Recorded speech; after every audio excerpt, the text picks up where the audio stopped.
The fact that we see, bulletproof doors so that basically they can fight behind them and cut them off just shows how much thought has gone in to this subterranean warfare. This is a cover tunnel. It's part of the same floor and it slides down here so nobody can find it. My name's Colonel Hamish to Bretton-Gordon. I was a British Army officer for 25 years and have been working on the battlefields of the world for the last 35 years. And today we are going to be looking at the Hamas tunnels under Gaza and under hospitals and schools where it would appear Hamas are hiding and launching a lot of their strikes against the Israelis.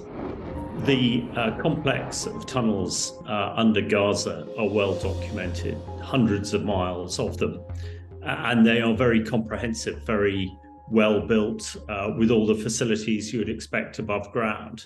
Obviously, it's very difficult, even with the most sophisticated surveillance assets available, to track people down when they're underground.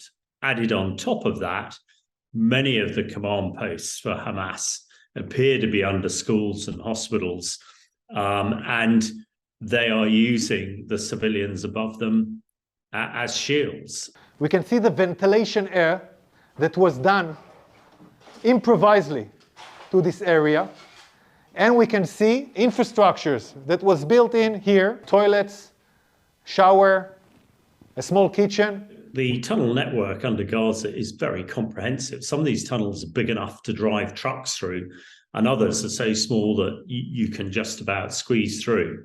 But as we see from the video, they are very well constructed, up to 20 feet deep, some even deeper. So they will not be affected by bombs, even precision guide bombs that sort of tunnel their way underground and then explode.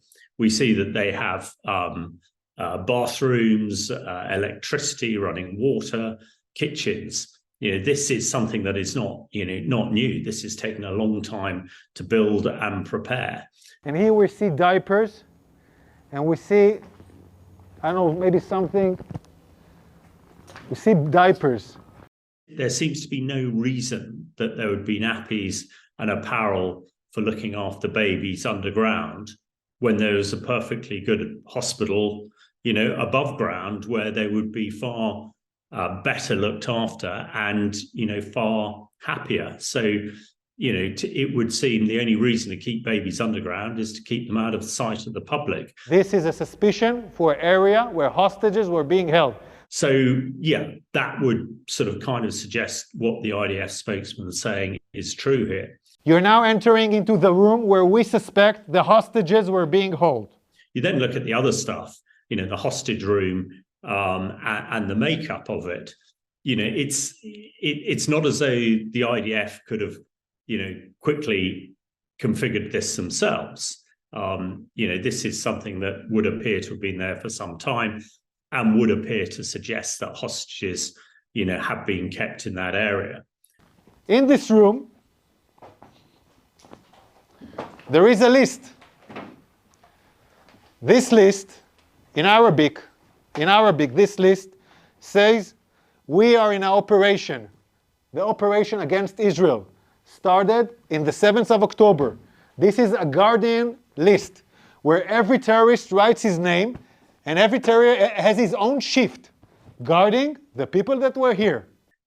You then look at the weaponry arrayed down there, and the weaponry, again, this is not Israeli weaponry. This is Hamas weaponry: suicide vests, AK-47s, RPGs. These are the weapons of Hamas, not the Israelis. So I think when you put all that together, it's a pretty compelling description of, something dreadful. And then we have the RPGs. People shooting RPGs from hospitals. This is Hamas firing RPGs for hospitals. The world has to understand who is Israel fighting against. And would appear that hostages, probably adults and babies, have been kept under this hospital, no doubt to protect the Hamas fighters who are holding them there. and also to keep them out of sight of any of the Israeli Defense Force who are trying to liberate them. And in this basement, we found a motorcycle. They were all used in the massacre of the 7th of October. They even have bullets. Well, at this point in the video, we're seeing a motorcycle which allegedly was used in the massacre on the 7th of October. Now, one cannot absolutely confirm that this is the case, but we do know in that massacre, large amounts of motorbikes were used, other vehicles, even powered sort of hang gliders to attack a very sophisticated operation. So it is quite possible that this bike was used, obviously recovered back to Gaza, and it is quite possible that this is a relic from that massacre on the 7th of October.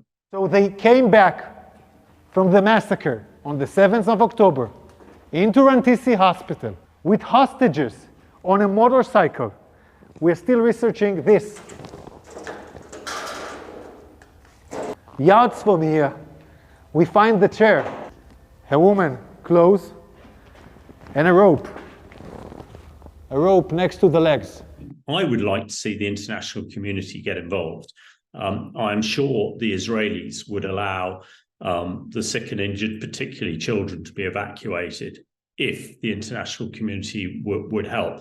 And that's where the humanitarian pauses come in.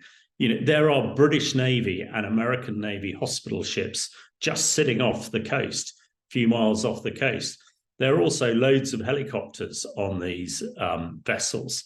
I would like to see the humanitarian pause and Britain and America and the UN get these civilians out of these hospitals and onto these hospital ships. To me, that would seem to be a really demonstrative way. Respect international law! Ceasefire now! Respect international law! Ceasefire now! All this calls for a ceasefire.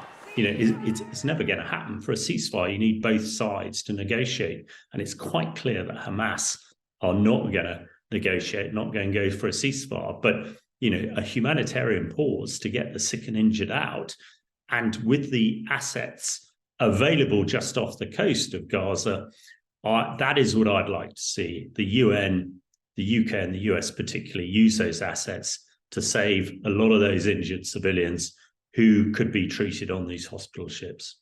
But, people should be under absolutely no impression that these Hamas terrorists are absolutely the scum of the earth and as evil can be. We all want to see the fighting stop as soon as possible. We all want to see humanitarian aid in there as soon as possible. But, it's Hamas that are in the way of this happening. And one would hope that people will see through that. And as soon as they are defeated, then the humanitarian aid can get back in there and the international community can help rebuild Gaza.